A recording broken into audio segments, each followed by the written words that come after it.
작은 자에게서 주님을 보는 영성. 이 마지막 종말에 관한 얘기란 말이야. 그죠? 심판 때의 얘기란 말이야. 끝에 관한 얘기란 말이에요. 근데 그걸 미리 이제 그 심판의 어떤 그 담긴 메시지가 뭔지를 예수님이 미리 이야기를 해준 거라. 그러면서 열처녀 비유 얘기를 했고, 달란트 비유를 했고, 마지막이 이제 양과 염소의 비유인데, 먼저 생각할게요. 양과 염소에 담긴 의미예요. 양과 염소에 담긴 의미. 제일 먼저 생각할게요. 이 비유는 행위 구원을 말하는가? 이 비유는 행위 구원을 말하는가? 다시 말해서 착하게 살고 어떤 공로가 있어야지 구원을 얻는다는 것을 이 말씀을 통해서 이야기해 주는가? 그게 먼저 들어오면요, 이 말씀을 완전히 다르게 이해하는 거예요. 행위 구원을 이야기하는 것은 아니라는 것을 먼저 알아야 돼요. 그러니까 구제나 선행을 통해 천국에 갈 수 있구나. 그렇지. 작은 자들 찾아가지고 오늘부터 봉사를 하고 어떻게 하면 이 사람을 도울 수 있을 것인가, 그것을 연구하자. 그러면 그거는 그냥 휴머니즘적인 생각, 그것도 굉장히 좋은 인간애가 되는데요. 오늘 본문 얘기하고는 어떤 면에서 다른 얘기를 할 수가 있어요. 양과 염소 나오잖아요. 이름으로 뭔가 구분되는 것, 이게 뭔가 이상하다는 생각 안 들었어요? 그 중요한 메시지가 뭐예요? 창세로부터 너희를 위하여 예비된 나라를 상속받으라는 34절 얘기예요. 창세라는 단어가 나오고요, 상속이라는 단어가 나와요. 이거는 양과 염소를 설명하는 데 있어서 굉장히 중요한 두 단어거든요. 창세 그러니까 지금 당장에 뭔가 되는 것은 아닌 것도 같네라는 생각이 뭔가 들어. 또 하나는 뭐죠? 상속. 상속받는 거다. 얼른 생각하세요. 상속은 누구에게 주는 거예요? 아들에게 주는 거지. 상속을 받을 자에게 주는 거지. 그죠? 우리 아들이 개차반이야. 너 안 줘가 아니라는 얘기죠. 그죠? 조건 없는 선택이 뭔가 개입되어 있구나. 이걸 알아야 돼요. 우리가 그렇게 예수님을 믿고 신앙생활을 하다 보면요, 시간이 지나면서 이 부분이 먼저 보이기 시작해. 하나님이 왜 나 같은 사람을 이렇게 택해서 이 자리까지 오게 했을까? 그 생각을 하는 그 자리. 그게 오늘 양과 염소의 비유에 굉장히 중요한 하나의 출발점이 된다, 이런 얘기죠. 그러니까 행함에 관한 얘기보다는 뭐죠? 존재에 관한 얘기다, 이 말씀. doing보다는 뭐예요? being에 관한 얘기다. 그죠? 나는 양이 되겠다, 이걸 설명하는 게 아니죠, 오늘. 그렇지, 나는 오늘부터 양이 되어야 되겠다, 아니잖아요. 완화로부터 착한 일을 해야 되겠다는 되는데 양이 되어야 되겠다는 아니란 말이야. 근데 오늘 시작은 뭐예요?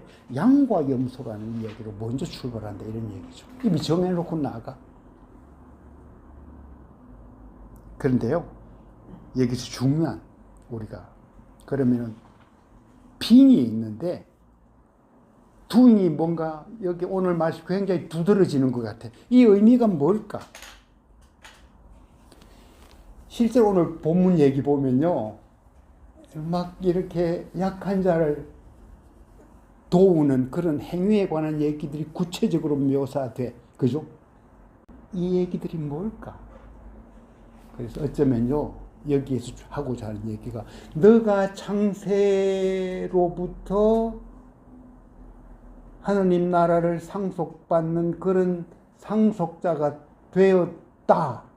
그러니까 하나님 나라의 상속자들은 이렇게 살아야 해. 이 얘기를 예수님이 말씀하신 것은 아닐까. 그 생각을 이렇게 하게 돼요. 순서가 바뀌면. doing이 먼저 들어가면요, 앞에 건 필요가 없지. 그죠?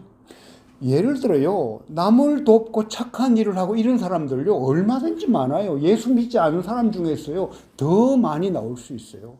그 생각해 보셨어요? 왜 그런 줄 알아요? 자기 의가 드러나는 자리이기 때문에 자기 공로로 그 일을 더 열심히 하려고 그래요. 그죠? 근데 오늘 본문은 그런 의미가 아니고, 너는 하나님 나라의 상속자야. 그런데 하나님 나라의 상속자를 뭔가 설명해 줄 수 있는 중요한 게 있어. 그게 뭔 줄 아니? 그게 나한테 잘하는 건데 그것을 너가 이 땅에 있는 동안 어떻게 해야 되느냐? 약한 자를 돌보는 것으로 너가 나를 존중하고 나를 사랑하는 그것을 한번 증명해 보여봐. 약한 자에게서 주님을 보는 그런 영적인 의미, 그것을 너가 채워가기를 바래. 아마 그런 마음이 있는 게 아닌가, 그런 생각을 우선 하게 되죠. 자, 그러면 어떻게 살아야 하는가, 이런 얘기야. 첫째 생각할게. 여기 내 형제 중에 지극히 작은 자 하나. 그죠? 여기 내 형제 중에 지극히 작은 자 하나. 그 많지도 않아. 그죠? 그리고 뭐예요?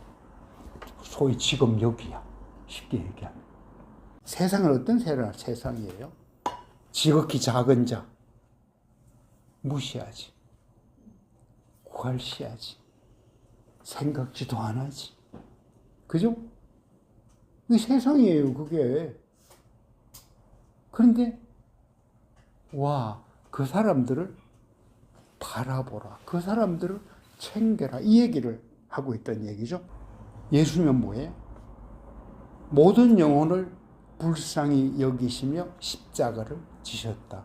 요한복음 3장 16절에요. 하나님이 세상을 이처럼 사랑하사 이래 나간단 말이에요. 그죠? 여기서 세상, 신학적으로 굉장히 다른 어떤 교파에 따라 다른 얘기를 하는데 쉽게 얘기하면요. 여기 세상, 오늘 본문의 내 형제예요. 그러니까 사마리아인이 강도 만난 자를 돌보는 그림, 그것이 우리 마음에 확폭에 늘 그려져 있어야 돼요. 그런데 사실은요, 그 상황에서 어떻게 되기가 쉬운가 하면요, 신앙인이기 때문에 우리는요, 다른 핑계 대고 다가가지 않기가 쉬워요. 내가 지나가는 현장에서 가장 연약한 자, 지극히 작은 자, 강도 만나 거의 죽을 상태에 이른 자일 가능성이 굉장히 많지. 그죠? 그냥 지나가는 종거인들 모습이 나타난단 말이에요. 그죠? 이 그림이 우리에게 늘 그려져 있을 때 이 마태복음 25장 오늘 본문 얘기가 이렇게 연결이 될 수 있을 것 같아요. 세상 모든 사람은 뭐다? 우리 가족이다. 이 생각하기가 쉽지 않은데요. 하나님 나라는 어떤 거예요? 그런 사람들이 만들어가는 나라다. 그런 사람들이 상속받을 나라다. 이 얘기를 계속하고 있는 거예요.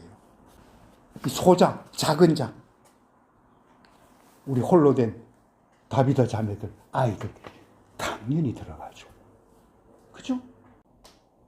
나면서부터 자폐증을 앓고 있는 내 생질력 당연히 들어가야죠. 그죠? 그럼 구체적으로 어떤 상황에서 어떻게 돌봐야 되는가가 37절에 있어. 내가 줄였을 때에 뭐예요? 음식 대접했어. 그지? 목말랐을 때 뭐예요? 물 마시게 했어. 나그네 된 자 영접했어. 걸벗었을 때 옷 입혔어. 병들었을 때 돌보았어. 옥에 갇혔을 때 와서 보았어. 생각보다는 굉장히 일 자체는 그렇게 힘든 일이 아닌 것 같고 지극히 자연스럽게 이렇게 단순한 일이야. 그죠? 휴머니즘적인 생각을 가지고 있는 예수 안 믿는 사람도 얼마든지 할 수 있는 부분이에요. 어떤 면에서 더 잘하고 있는지 몰라요. 크리스찬이라는 이유만으로 따지기 시작해. 너는 내 형제인가 아닌가? 그러니까 우리 주변에서 만나는 지극히 작은 자, 주로 힘든 상황에 처한 사람에게 관심이 머문다. 그게 하나님 마음이다, 이런 얘기. 하나님은요, 그 사람에게 마음이 가요. 그런 분이 뭐예요? 마지막 날 우리를 심판한대.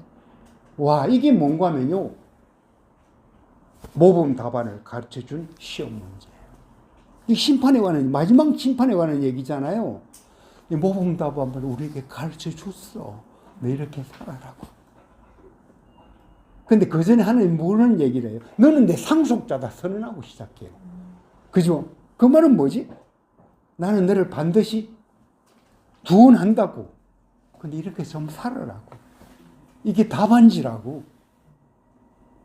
근데 너가 이대로 못 살면 얼마나 나중에 힘들어 하겠냐고, 부끄러워 하겠냐고. 내 답을 가르쳐 줄게. 이 얘기가 여기에 담겨 있는 건 아닌가. 그리고 생각할게요. 자기를 부인하고 그분의 삶을 본받으며 따르는 삶. 이걸 앞에 두 개. 누가 말 그대로 작은 자인가? 그리고 어떻게 구체적으로 살아야 하는가? 이걸 합쳐서요.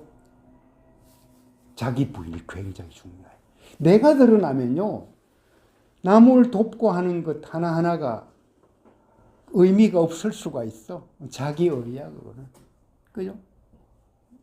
두 번째로 정리할게요.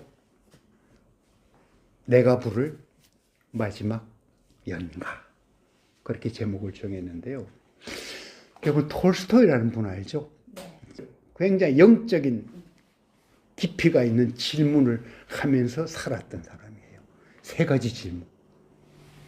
톨스토이 세 가지 질문. 알죠? 뭐예요?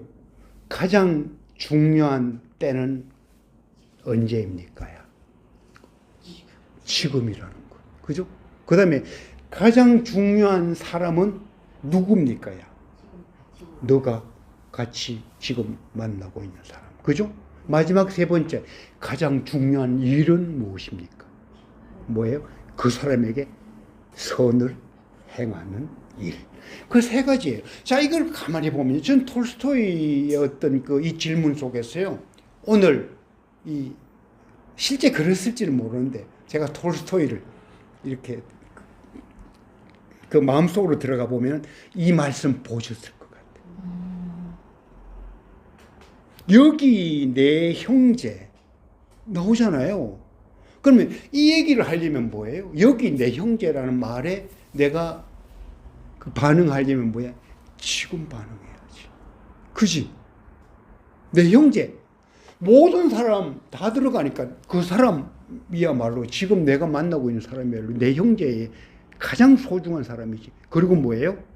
그 사람에게 선을 행하는 일. 이게 오늘 얘기한 구체적인 일들이 되겠죠. 그 선을 행한다는 얘기는 배고플 때 뭐지? 먹을 거 주는 거라. 목마를 때 물 갖다 주는 거라. 벗었을 때 옷 입혀 주는 거라. 그죠? 병들었을 때 돌보는 거지. 그런 얘기죠. 제가 그 생각을 하면서요. 제가 2019년에 냈던 책 숨으로선 연가 있잖아요. 그 에필로그에 제가 무슨 얘기를 쓰는가? 맨 마지막 문장이에요. 마지막 연가는 하늘나라에서 부르고 싶습니다. 제가 오늘 말씀 묵상하다가요. 아이고, 내가 말 바꿀게요.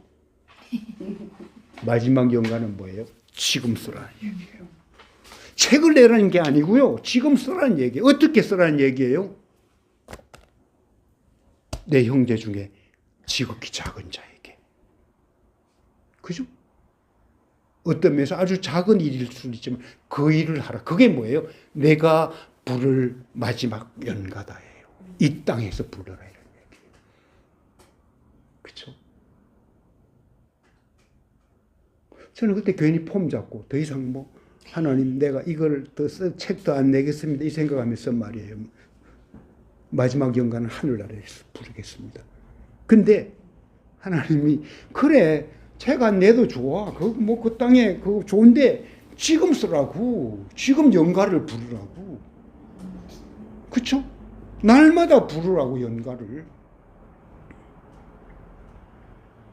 소천에서 그 나라에서 부르라고. 이게 아니고요. 이 땅에 사는 동안 얼마나 너에게 주어진 시간이 남았는지 모르지만 하나님의 사랑의 숨결로 숨으로 쓴 연가를 쓰라고. 하나님의 호흡으로 쓴 연가를 쓰라고. 주님이 너에게 가르쳐준 영성으로 다른 사람들에게 그렇게 진짜 사랑하며 살라고. 이게 오늘 마태복음 25장 이 마지막에 담겨 있는 말씀이 아닌가. 그래요. 마지막 불을 연가의 제목, 작은 자, 소자를 돌보는 연가를 삶으로 쓰라. 그렇게 정리를 했고요. 그래서 마지막 연가는 뭐다? 미래형이 아니야. 현재 진행형으로 불을 노래다. 그렇죠? 그런 연가를 부르면서 살아가는 저와 우리 다큐 식구들이 되기를 바랍니다.